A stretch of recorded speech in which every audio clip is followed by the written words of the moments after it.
Hi guys, very warm welcome to the session. मेरे प्यारे बच्चों, हमारा जो अगला सेशन है क्लासिफिकेशन ऑफ अकाउंट का, उसको हम आज वाले सेशन में डिस्कस करेंगे। आपको पता होगा ट्रेडिशनल वाला अप्रोच हम ऑलरेडी डिटेल में खत्म करके आए हैं। एग्जाम्पल ही एग्जाम्पल, एग्जाम्पल ही एग्जाम्पल हमने डिटेल में डिस्कशन किया था। अब गाइस, जो मैं इसके आगे आपको पढ़ाने वाला हूँ, इसके आगे जो मैं आपको पढ़ाने वाला हूँ वो भी हमारे लिए बहुत आसान है, मॉडर्न अप्रोच। गाइज, उससे पहले मैं बता दूं, आप लोगों के बहुत मैसेजेस आते हैं मेरे पास। बड़ा अच्छा लगता है कि आप लोग इसको बहुत सिंसियरली पढ़ रहे हैं। जो बच्चे अभी कुछ लेक्चर मेरे से पीछे चल रहे हैं, आप फटाफट कवर अप करके साथ आ जाओ यार। दूसरा, बच्चे जब ये मैसेजेस भेजते हैं तो बड़ा अच्छा लगता है यार कि जब अपन एफर्ट डाल के कंटेंट एक बच्चों के लिए बना रहे हैं और बच्चे वो कंटेंट को जब अच्छा फीडबैक देते हैं तो बड़ा मोटिवेशन मिलता है कि यार बच्चे इतना एंथुजियास्टिकली पढ़ रहे हैं तो इनके लिए और मेहनत करी जाए और इनके लिए कंटेंट बनाया जाए। बट अभी भी बहुत सारे बच्चे ऐसे हैं जैसे जो लेट ज्वाइन कर रहे हैं या कुछ, तो आप अपने स्कूल में जो भी फ्रेंड्स वगैरह हो उनके साथ शेयर करें, क्योंकि जितने ज़्यादा से ज़्यादा बच्चे इसमें जुड़ेंगे तो ये जो चीज़ हम कर रहे हैं हमें उसमें और मोटिवेशन मिलेगा और हम कंटेंट को और एक नेक्स्ट लेवल तक लेके जा सकते हैं। गाइस, बच्चों ने कुछ ऐसे सवाल भी पूछे कि सर हमारे बिजनेस स्टडीज भी आप स्टार्ट करवा दो। तो बच्चों करेंगे वो भी। अभी थोड़ा सा हम चाह रहे हैं कि बच्चे अकाउंट्स में कैचअप कर लें, क्योंकि बच्चा अभी स्टार्ट कर रहे हैं। कई बच्चे ऐसे भी हैं और कई बच्चे ऐसे हैं जिनको पता भी नहीं है, तो हमें लग रहा है वो ग्रेजुअली अभी ज्वाइन करेंगे। तो उसके बाद में हम लोग अभी बिजनेस स्टडीज प्लान करेंगे। बट डोंट वरी, हमारी कोशिश रहेगी कि हम आपके पास आपके लिए जो भी कंटेंट चाहिए वो हम आपके लिए रेडी कर पाएं। तो गाइस, स्टार्ट करते हैं आज का सेशन। आज के सेशन में जो मैं आपके साथ डिस्कस करने वाला हूं मेरे प्यारे बच्चों, वो है मॉडर्न अप्रोच। आपको पता होगा कि हमारे पिछले कुछ लेक्चर्स में मतलब अगर मैं प्रिसाइजली बोलूं तो मेरे पिछले दो लेक्चर में मैंने आपके साथ ट्रेडिशनल अप्रोच पूरी खत्म करी थी। सर ट्रेडिशनल मॉडर्न क्या है? अरे यार, ट्रेडिशनली पहले वो चलता था, फिर लोगों ने रिसर्च करी और उन्होंने कहा एक मॉडर्न तरीका भी हो सकता है जो ट्रेडिशनल से थोड़ा आसान है और ट्रेडिशनल से डायरेक्ट बच्चा लॉजिकली भी कनेक्ट कर पाए मॉडर्न से। तो एक इसीलिए ये जो मॉडर्न अप्रोच है ये निकल के आई और मैं पर्सनली खुद इसी को एंडोर्स करता हूँ, मैं इसी को फॉलो करता हूँ जब मैं पढ़ाता हूँ। तो ये कहती क्या है अप्रोच? तो मैंने कहा ये अप्रोच क्या कहती है कि आप क्या करो, जो भी आपके ट्रांजेक्शन हो रहे हैं, क्या बोला मैंने, ये जो डी आर है ये डेबिट को रिप्रेजेंट करता है और ये जो सी आर है वो क्रेडिट को रिप्रेजेंट करता है, ठीक है ना। अब देखो इधर, मैंने कहा ये अप्रोच कहती है कि आपने जो ट्रांजैक्शन कर रहे हो, आप उस ट्रांजैक्शन को आइडेंटिफाई करो। उस ट्रांजैक्शन में कोई एसेट है क्या? आप देखो ट्रांजैक्शन में कोई लायबिलिटी है क्या? आप देखो ट्रांजैक्शन में कोई एक्सपेंस है क्या? आप देखो ट्रांजैक्शन में कोई इनकम है क्या? मतलब आप ट्रांजैक्शन को टाइप्स में बांटना स्टार्ट करो। उस ट्रांजैक्शन में जो इफेक्ट आ रहा है वो इफेक्ट किस पे आ रहा है? एसेट पे आ रहा है, लायबिलिटी पे आ रहा है, एक्सपेंस पे आ रहा है, इनकम पे आ रहा है। मतलब आप ऐसे आइडेंटिफाई करना चालू करोगे ना, तभी जाके अपने को क्या होगा बेटा, नेक्स्ट लेवल पे पहुंच पाएंगे। तो गाइज, अगर मैं इसकी बात करूं यार, तो हमने एक काम करते हैं। पहले एक आपको छोटा सा मैं ये आइडेंटिफिकेशन का एक एग्जांपल देता हूं। पहले यार छोटा सा एक एग्जांपल डिस्कस करता हूं ताकि आप थोड़ा सा कनेक्ट बेटर कर पाओ मॉडर्न से। कैश रिसीव्ड, क्या बोला बेटा अपन ने? कैश रिसीव्ड, कि हमें कैश रिसीव हुआ ₹10,000। कितना कैश रिसीव हुआ? ₹10,000। तो मैंने कहा यार हमें कैश रिसीव हुआ, कितना रिसीव हुआ कैश? 10,000। तो हमने कहा यार कनेक्ट करना स्टार्ट करना। हमने कहा कितने इफेक्ट होंगे इसके? दो इफेक्ट होंगे। अब कैश रिसीव्ड, मैंने कहा लेट्स से हमने लोन लिया राम से, तो cash received ₹10,000 from Ram. Now guys, अब मैंने कहा what two impacts I will have. मैंने कहा number one impact will be, मेरे पास जो कैश होगा वो बढ़ेगा, प्लस मैंने कहा मेरे पास राम की तरफ जो लायबिलिटी होगी वो भी बढ़ेगी। तो इन शॉर्ट मैंने आइडेंटिफाई किया ये जो कैश बढ़ रहा है मतलब कैश क्या है? ये एसेट। तो मैंने कहा इस ट्रांजैक्शन का एक इफेक्ट तो एसेट पे हो रहा है और दूसरा इफेक्ट मेरी किस पे हो रहा है, लायबिलिटी पे। किस पे हो रहा है मेरे प्यारे बच्चों, लायबिलिटी पे। तो मैंने कहा एक इफेक्ट तो एसेट पे और एक इफेक्ट लायबिलिटी पे। तो मैं जब ये कह रहा हूं आपको कि मॉडर्न अप्रोच हमें ये बताती है कि पहले आप क्या करो कि जो भी इफेक्ट आ रहा है उसको क्लासिफाई करो कि वो आपका इफेक्ट, क्या बोला मैंने, वो आपका जो इफेक्ट है वो आपका एसेट में जा रहा है, लायबिलिटी में जा रहा है, एक्सपेंस में जा रहा है, इनकम में जा रहा है। सर अब रिलेशन बताओ, आइडेंटिफाई तो कर लिया। मैंने कहा अगर आपका इफेक्ट हो रहा है एसेट पे तो आप चेक करो एसेट पे इंक्रीज हो रहा है कि डिक्रीज हो रहा है। मतलब आपका अगर कोई ट्रांजैक्शन हो रहा है जिसमें कोई एसेट इंक्रीज हो रहा है तो मैंने कहा भैया बड़ा आसान है, उसको डेबिट मानेंगे। और अगर एसेट पे इफेक्ट डिक्रीज हो रहा है तो उसको क्रेडिट मानेंगे। वापस कनेक्ट कर लो। मैंने कहा यहां पे अब मुझे बताओ ये जो एसेट है इसकी वैल्यू बढ़ रही है कि कम हो रही है। अरे हमें किसी ने कैश दिया तो हमारे पास जो कैश है वो बढ़ेगा कि कैश कम होगा, कैश बढ़ेगा। तो एसेट हमारा इंक्रीज हो रहा है। तो हमने क्या पढ़ा अभी, अगर ट्रांजैक्शन में इफेक्ट में कोई एसेट इंक्रीज होता है तो वो जो एसेट इंक्रीज हो रहा है ना उसको डेबिट मारेंगे।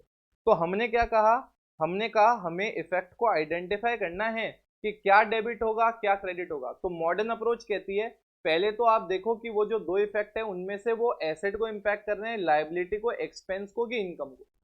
हमने कहा जैसे ही वो कर लिया हमने, लेट्स से हमने एसेट को आइडेंटिफाई कर लिया, तो वो कहते हैं चेक करो उस इफेक्ट में एसेट की वैल्यू बढ़ रही है कि कम हो रही है। अगर बढ़े तो डेबिट मारो और अगर घटेगी तो हम क्या मानेंगे, क्रेडिट। मैंने कहा लायबिलिटी, इस वाले ट्रांजैक्शन में मुझे बताओ क्या होगा, लायबिलिटी बढ़ रही है कि घट रही है, बढ़ रही है। तो लायबिलिटी का उल्टा चलता है मेरे प्यारे बच्चों। लायबिलिटी अगर कम हो रही हो, लायबिलिटी अगर कम हो रही हो, क्या बोला बेटा मैंने, लायबिलिटी अगर कम हो रही हो, लायबिलिटी अगर डिक्रीज हो रही हो तो हम क्या करेंगे, लायबिलिटी डिक्रीज हो रही होगी तो डेबिट, और लायबिलिटी इंक्रीज हो रही होगी तो क्रेडिट। अब आप देखो इसमें मैंने कहा आपने दो इफेक्ट दिए, पहला इफेक्ट कैश बढ़ा, कैश एसेट होता है, एसेट बढ़ता है तो हम डेबिट करते हैं मॉडर्न अप्रोच में। मैंने कहा वहीं पे राम से हमने पैसा लिया तो हमारी लायबिलिटी राम की तरफ बढ़ी। भैया आज अगर पैसा ले रहे हो तो कभी ना कभी राम को ये पैसा लौटाना भी तो पड़ेगा। तो हमारी राम की तरफ लायबिलिटी क्या हो रही है, बढ़ रही है। क्या हो रही है, लायबिलिटी बढ़ रही है। अब सुनना ध्यान से, मैंने कहा इसके बाद अगर लायबिलिटी इंक्रीज होती है तो मुझे बताओ ना क्या होगा इम्पैक्ट, क्रेडिट। देखो ना लॉजिक कितना बढ़िया तरीके से जस्टिफाई हो रहा है, ध्यान से देखो लॉजिक कितना बढ़िया तरीके से जस्टिफाई हो रहा है कि अगर कोई ट्रांजैक्शन की वजह से एसेट का बैलेंस बढ़ रहा है तो डेबिट करो। और देखो इस ट्रांजैक्शन में दूसरा इफेक्ट ऑटोमेटिकली क्या आ रहा है मेरे प्यारे बच्चों, क्रेडिट आ रहा है। ऑटोमेटिकली क्या आ रहा है, क्रेडिट आ रहा है। तो हमने क्या कहा था, बार बार हम एक ही चीज पढ़ रहे हैं कि जो भी ट्रांजैक्शन होगा उसके दो इफेक्ट होंगे, एक डेबिट और एक क्रेडिट। ट्रेडिशनल पढ़ाते वक्त हर एक ट्रांजैक्शन में जस्टिफाई किया था मैंने क्या डेबिट होगा क्या क्रेडिट होगा, और हमेशा हर एंट्री में कुछ डेबिट हो रहा है और उतना ही क्रेडिट हो रहा है। अब सुनना मेरे पास, मैंने कहा expenses will always be debited, income will always be credited. देखो रूल कितना सिंपल है ना, कोई ज्यादा मगजमारी, बिल्कुल आसान सा रूल है। अगर ट्रांजैक्शन आप कर रहे हो तो आप पहले देखो वो जो दो इफेक्ट है वो किसको इंपैक्ट कर रहा है, एसेट, लायबिलिटी, एक्सपेंस या इनकम। आप कहते हो वो एसेट को इंपैक्ट कर रहा है तो देखो एसेट बढ़ रहा है कि घट रहा है। अगर उस ट्रांजैक्शन होने की वजह से एसेट बढ़ रहा है तो वो वाला इफेक्ट डेबिट होगा। वो ट्रांजैक्शन की वजह से एसेट कम हो रहा है तो वो एसेट कम होने वाला ट्रांजैक्शन क्रेडिट होगा। लायबिलिटी में उल्टा, अगर ट्रांजैक्शन में लायबिलिटी कम हो रही है तो डेबिट होगा और अगर लायबिलिटी बढ़ रही है तो क्रेडिट होगा। Expenses are always debited, income will always be credit. मैंने कहा अब अपन यहाँ पे ट्रांजैक्शन हमने लिखे ही थे, उन्हीं ट्रांजैक्शन का एग्जांपल लेते हुए चलते हैं यहाँ।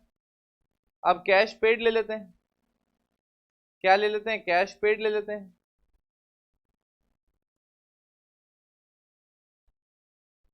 कैश पेड ले लेते हैं, ठीक है। चलो मेरे प्यारे बच्चों, चलो चलो क्या कहता है, कैश पेड टू राम 40,000।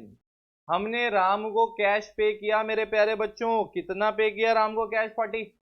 तो मुझे एक बात बताओ, अगर आपने राम को पेमेंट किया तो आपके पास जो कैश की अवेलेबिलिटी है वो मेरे प्यारे बच्चों क्या हो जाएगी, कम। मैंने कहा दूसरा एक बात बताओ, राम को लेट से आपने लोन दिया, तो राम आपके लिए क्या होगा, राम एक एसेट बन जाएगा। तो कहना है से ये ट्रांजैक्शन होने की वजह से आपके पास जो कैश एसेट है वो क्या हो रहा है, कम। वहीं आपके पास एक दूसरा एसेट आ रहा है जो क्या हो रहा है, प्लस हो रहा है। सर बताओ ना ये कैश कम क्यों हो रहा है। अरे मैंने कहा नॉर्मल सा लॉजिक है यार। आप अगर पेमेंट करोगे तो आपके पास जो अवेलेबल कैश है वो रिड्यूस होगा। आपने किसी को उधार दिया कि बेटा ले पैसा बाद में दे देना, तो तुम्हारे लिए वो एसेट है क्योंकि बाद में तुम्हारे पास पैसा आएगा। तो मैंने कहा इसका लॉजिक देखो, इसका लॉजिक देखो। मैंने कहा यार बिल्कुल सिंपल सा फंडा है। मैंने कहा अगर आपने कैश का पेमेंट किया तो एसेट क्या होगा बेटा, डिक्रीज होगा। एसेट क्या होगा, डिक्रीज होगा। अगर एसेट डिक्रीज हो रहा है तो आप क्या करोगे, उसको क्रेडिट। क्लियर है। अब मैंने कहा दूसरा वाला इफेक्ट। मैंने कहा राम हमारा क्या बन रहा है, एसेट बन रहा है। तो मैंने कहा कहना ऐसे दैट राम हमारा एसेट बन रहा है तो हमारा एसेट क्या है, बढ़ रहा है। याद करो जो एसेट बढ़ता है उसको हम क्या देते हैं, डेबिट। अब एक बात बताओ यार, देखो क्या वो दोनों पॉइंट जस्टिफाई हो रहे हैं।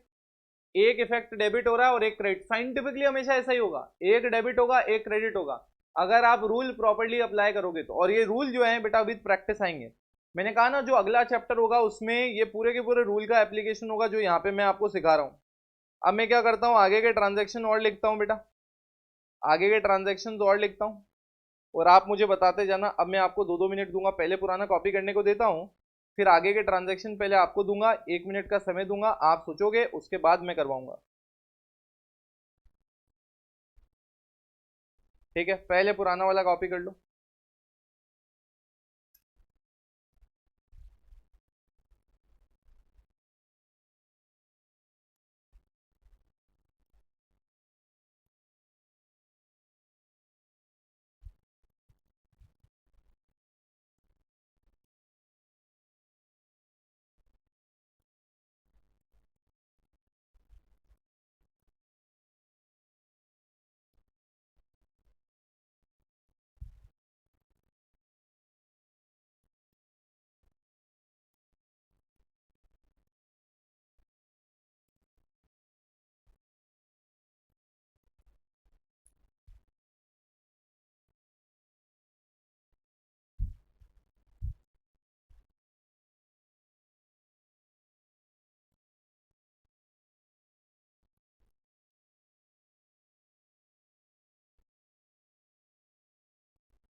सॉल्व करो बेटा इसको, 1 मिनट दे रहा हूं मैं।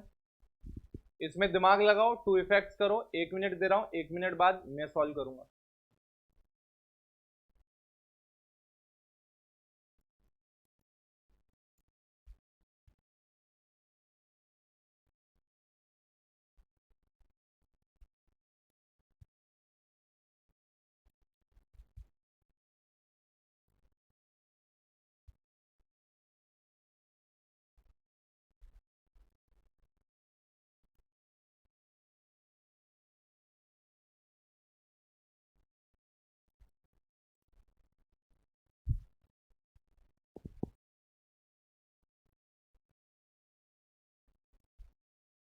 यस गाइस, ट्राई किया आपने। चलो अब देखते हैं यार, देखते हैं, साथ साथ चेक करते हुए चलते हैं। मैंने कहा यहाँ पे लिखा हुआ है सैलरी पेड इन कैश यार। तो मुझे एक बात बताओ ना, जब आप सैलरी देते हो 2 इफेक्ट बताओ पहले तो मुझे आराम से बेटा। जब बेसिक्स पढ़ रहे हो तो बिल्कुल ऐसा नहीं, कोई जल्दबाजी नहीं, आराम से दिमाग में पिक्चर ड्रॉ करते हुए चलो। 2 इफेक्ट होंगे। पहला इफेक्ट ये होगा कि जो आपके पास कैश होगा ना, वो सैलरी पे करने की वजह से वो कैश क्या हो जाएगा, कम हो जाएगा। मैंने कहा ये तो आ गया पहला इफेक्ट। दूसरा सैलरी होगी और सैलरी आपके लिए क्या है, एक्सपेंस। तो मैंने कहा एक काम करते हैं, पहले आइडेंटिफाई कर लेते हैं। ये जो कैश है, कैश में इंपैक्ट पड़ रहा है, कैश आपके लिए क्या है, एसेट है। और मैंने कहा सैलरी आपके लिए क्या है, एक्सपेंस। यार ये तो बड़े डिटेल में डिस्कशन हो चुके हैं, इतनी बार इस पे रिसर्च हो चुकी है। तो मैंने कहा ये कैश क्या है, एसेट है, और ये सैलरी क्या है, एक्सपेंस। तो गाइज हमने जो इतने सारे बेसिक्स किए वो इसीलिए किए कि आज जब आप कोई अप्रोच पढ़ो और किसी ने अकाउंट्स को कोई डिफाइन किया हो, वो कोई टर्म यूज करे, वो कोई बेसिक्स यूज करे, तो आप लॉस्ट ना हो जाओ। देखो यहाँ पे हमें बोला कि आइडेंटिफाई करो क्या एसेट, क्या लाइबिलिटी, क्या एक्सपेंस और क्या हमारी इनकम। तो हम इस पर डिटेल रिसर्च करके आए हैं यार, तो हमें आइडेंटिफिकेशन में कोई प्रॉब्लम ही नहीं होती। अब ये जो एसेट है ये क्या हो रहा है बेटा, डिक्रीज हो रहा है। तो एसेट जब डिक्रीज होता है तो हम उसको क्या करते हैं, क्रेडिट। एक क्रेडिट इफेक्ट मिल गया। अब मुझे एक बात बताओ, सैलरी एक्सपेंस है और वो रूल क्या बताई मैंने, वो टेबल बनाई ना, उसमें क्या बोला, expenses will always be debited. देखो यार ये टेबल, टेबल देखो ये क्या बोलता है, एक्सपेंसेस आर ऑलवेज डेबिटेड। तो हमने क्या कर दिया, इसको डेबिट कर दिया। स्टोरी क्लियर है गाइस? फटाफट देखो, क्या तुम्हारा यही था, यही किया था तुमने भी? चेक कर लो एक बार फटाफट, क्या तुमने यही किया था इसमें? क्या ऐसा ही दिमाग लगाया था तुमने? चलो तो गाइस, अब मैं दो और देता हूं तुम्हें, दो और प्रैक्टिस करते जाओ, यही खत्म करना आज इसको। चलो, AC purchased on credit, AC purchased on credit, paid for AC to creditors, paid for AC to, paid for AC, let's say ₹30,000 का AC कर देते हैं। तो हमने AC के लिए पेमेंट कर दिया कितना, 30,000। AC के लिए कितना पेमेंट कर दिया, 30,000। तो फटाफट करो, 1 मिनट और दे रहा हूँ, करो इसमें रिसर्च मारो फटाफट।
गाइस अच्छा खासा टाइम दे दिया यार, ट्राई कर लिया होगा, चेक करें। सबसे पहले मेरे प्यारे बच्चों, टू इफेक्ट्स क्या हैं, टू इफेक्ट्स, ठीक है, क्या हैं टू इफेक्ट्स, स्टार्ट करो बेटा। ठीक है, चलो यार, मैंने एसी परचेज किया, तो यार एसी परचेज किया तो मेरे पास सबसे पहले क्या होगा, एसी आएगा। तो मैंने कहा जो भी एसी है वो मेरे यहाँ बढ़ जाएगा यार। दूसरा, मैं परचेज कर रहा हूँ क्रेडिटर से, मतलब उधार पे, तो मैंने कहा मेरे यहाँ एसी तो बढ़ेगा, साथ साथ मेरे ऊपर वेंडर की लाइबिलिटी भी बढ़ेगी। तो मैंने कहा ये एसी आया, ये तो एक एसेट से ट्रांजैक्शन है रिलेटेड, वेंडर की तरफ मेरी जो अमाउंट पे करना है भविष्य में, वो मेरे लिए क्या है, लाइबिलिटी है। अरे जिससे भविष्य में कुछ मिलना एसेट, जिससे भविष्य में कुछ देना लाइबिलिटी। एसेट तो मेरे पास आया मतलब इंक्रीज हुआ, और लाइबिलिटी भी मेरे पास क्या हुई, इंक्रीज। तो बेटा बताओ अपनी वो लॉजिकल टेबल देख के कि मॉडर्न अप्रोच से एसेट अगर बढ़ता है तो क्या होगा, डेबिट। तो ये इफेक्ट जो है वो तो डेबिट होगा, और इस इफेक्ट का नाम हम क्या रखेंगे, क्रेडिट। क्लैरिटी है, दिमाग में सेट है? अब देखो, अब हम कह रहे हैं हमने जो एसी उधार में खरीदा, अब हम उसका पेमेंट कर रहे हैं। तो हमने कहा इसके दो इफेक्ट, इसके दो इफेक्ट, इसके दो इफेक्ट, बोलो यार। सबसे पहले वेंडर की तरफ जो आपकी लाइबिलिटी है, पेमेंट करोगे तो लाइबिलिटी माइनस हो जाएगी, खत्म हो जाएगी। दूसरा, आप पेमेंट करोगे तो आपके यहां से कैश भी कम हो जाएगा। तो क्या मैं कह सकता हूं, जब मैं वेंडर को पे करूंगा, और वेंडर मेरी एक लाइबिलिटी है, वेंडर कौन है, मेरी एक लाइबिलिटी, वो लाइबिलिटी क्या हो रही है बेटा, डिक्रीज हो रही है। तो देखो यार वो टेबल लॉजिकल ऊपर घुमा के, जब आपकी लाइबिलिटी डिक्रीज होती है तो आप क्या करते हो, लाइबिलिटी डिक्रीज होती है तो आप डेबिट करते हो। देख रहे हो आप कैसे मॉडर्न अप्रोच में जो रूल बताए गए हैं वो कैसे अप्लाई होंगे, एक एक पे हम देखो थीसिस बिल्कुल डिटेल्ड रिसर्च कर रहे हैं। कैश मेरा क्या है, एसेट। एसेट इस ट्रांजैक्शन में क्या हो रहा है, डिक्रीज। देखो अपनी रूल बुक, अगर एसेट डिक्रीज होता है तो क्या होगा, क्रेडिट। ट्रांजैक्शन समझ में आया? चेक कर लो एक बार, चेक कर लो क्या आपने भी ऐसे ही किया है जो मैं करवा रहा हूं। क्या आपका भी दिमाग वैसे ही डायरेक्शन में चल रहा था जैसे मैं पढ़ा रहा हूं, कि कुछ गलत सोचा था? गलत सोचा था तो वापस दिमाग लगाओ और समझने की कोशिश करो। तुमने जो किया और जो मैं कर रहा हूं उसमें ऐसा डिफरेंस क्यों आ रहा है, कौन सा ऐसा लॉजिक है जो दिमाग में अभी भी गया नहीं है। क्लियर है गाइस? चलो अब दो और कुछ देखते हैं, दो और कुछ पॉइंट देखते हैं। दो और पॉइंट दिखाता हूं बेटा। कमीशन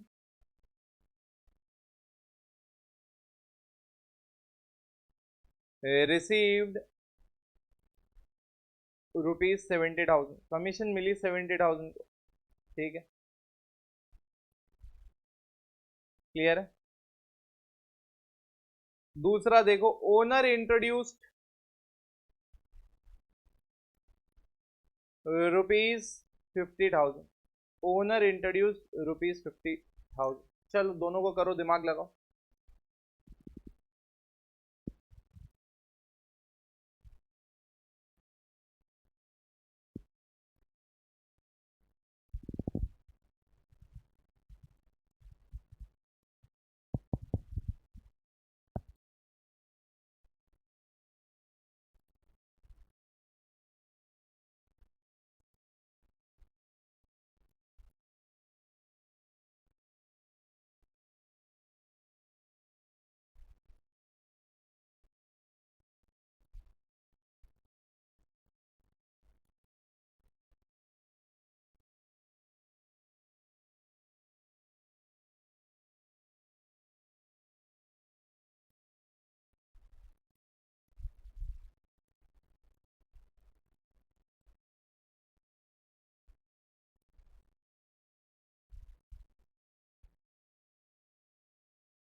यस गाइस, ट्राई किया होगा आपने। चेक करें अब अपन दोनों साथ में। इस ट्रांजैक्शन के मेरे प्यारे बच्चों दो इफेक्ट क्या होंगे यार, इस ट्रांजैक्शन के दो इफेक्ट क्या होंगे। मैंने कहा देखो यार, पहला इफेक्ट मैंने कहा कमीशन रिसीव्ड। कमीशन रिसीव हुई तो जो हमारा कैश का बैलेंस है वो क्या होगा, बढ़ेगा। कहना है से दैट हमारी कमीशन इनकम है तो एक इनकम भी हुई हमें, तो वो भी हमने यहाँ पे प्लस कर दिया। गाइस अब आइडेंटिफाई करो अपनी रूल बुक के हिसाब से, कैश क्या है आपके लिए, एक एसेट है। और इस ट्रांजैक्शन की वजह से आपका जो एसेट है वो क्या हो रहा है, इंक्रीज हो रहा है। तो क्या मैं कह सकता हूं जो एसेट इंक्रीज होता है उसको मैं क्या करूंगा, उसको मैं डेबिट करूंगा, उसको मैं क्या करूंगा, डेबिट करूंगा। मैंने कहा वैसा का वैसा ही अगर मैं कहूं मेरे पास कमीशन है तो कमीशन मेरे लिए क्या है, इनकम है। तो अगर ये कमीशन मेरे लिए इनकम है तो क्या मैं कह सकता हूं इनकम मेरी क्या होती है बेटा, क्रेडिट होती है। देखो मिल गया इसमें एक डेबिट और एक क्रेडिट। रूल बुक में जाके देखो क्या ऐसा ही था, अपन ने ऐसा ही पढ़ा था बिल्कुल। मैंने कहा ओनर इंट्रोड्यूस्ड 50,000। अब देखो यार दो इफेक्ट इसके। ओनर इंट्रोड्यूस्ड 50,000, दो इफेक्ट देखो मेरे प्यारे बच्चों इसके। पहला पहला आपके पास जो कैश का बैलेंस है वो क्या होगा, बढ़ेगा। आपके पास जो कैश का बैलेंस है वो क्या होगा मेरे प्यारे बच्चों, वो बढ़ेगा। कैश का बैलेंस क्या होगा बेटा, बढ़ेगा, इंक्रीज होगा। दूसरा मैंने कहा आपकी तरफ आपकी एक कैपिटल नाम से लायबिलिटी भी बढ़ेगी। तो क्या मैं कह सकता हूं कैश रिलेटेड है मेरा एसेट से, और कैपिटल मेरे लिए एक इंटरनल लायबिलिटी है, बट है तो लायबिलिटी। आ रहा समझ? मैंने कहा इस ट्रांजैक्शन की वजह से ये जो एसेट है इसका बैलेंस बढ़ेगा और लायबिलिटी का भी बैलेंस क्या होगा बेटा, बढ़ेगा। तो ये जो कैश जो बढ़ रहा है वो मेरे लिए क्या है बेटा, ये जो कैश मेरे लिए बढ़ रहा है, ये जो कैश मेरे लिए बढ़ रहा है, जो इंक्रीज हो रहा है, ये मेरे लिए क्या है बेटा, डेबिट होगा, एक डेबिट वाला आइटम है। लायबिलिटी जो मेरी है जो डिक्रीज हो रही है, तो बेसिकली ये जो डिक्रीज होने वाला इफेक्ट है ये मेरे लिए क्या है बेटा, क्रेडिट। गाइस देखो हमने इफेक्ट को कितना अच्छे से बारीकी से डिटेल में समझा, एग्जाम्पल लिए रेयरली, और उनको हमने डिस्कस किया। मैं आपको बता दूं मेरे प्यारे बच्चों, ये जो चैप्टर है जिसमें मैंने ट्रेडिशनल और मॉडर्न अप्रोच बताई है, जो अभी चैप्टर अपना खत्म हो गया है, इसको आप अभी किसी भी किताब से सॉल्व करने की मत कोशिश करना। आप सिर्फ और सिर्फ वही एग्जाम्पल करोगे जो मैंने अभी क्लास में कराए हैं, क्योंकि जो आने वाला चैप्टर होगा जर्नल, उसमें बहुत सारे ट्रांजैक्शन हो सकते हैं बिजनेस में, तो हम वहां डिटेल में कवर करेंगे। तो यहाँ पे सिर्फ इतना ही कवर करो जितना मैं करा रहा हूँ, अननेसेसरी कंफ्यूजन पाइल अप मत करो, क्योंकि जो चीज जर्नल में पढ़नी है वो यहाँ पे पढ़ के कोई मतलब नहीं है। ठीक है बेटा, ये बेस एक हमें डेवलप करना था। और to be very honest, traditional modern हमने कर बिल्कुल डिटेल में किया है, बट क्या होता है, कोई नए नए टर्म जब आ जाते हैं तो कई बार बच्चा कंफ्यूज हो सकता है। तो इसलिए मैं कहूंगा कि इसको आप बुक से अभी ना करें, अभी वो समय नहीं है। अभी आप क्या करें, सिर्फ जो मेरा पढ़ाया वो अच्छे से रिवाइज करें। हाँ, आप बुक में से अगर थ्योरी पढ़ोगे तो सब कुछ समझ में आ जाएगा जो मैंने कहा।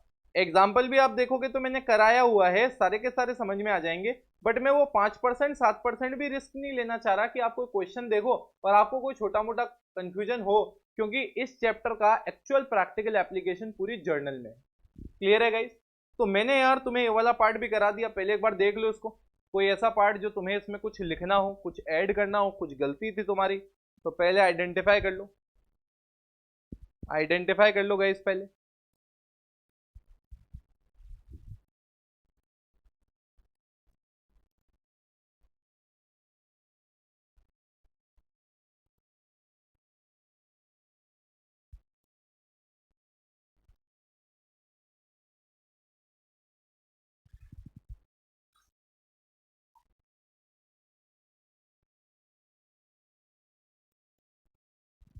कर लिया गाइस इसको गो थ्रू?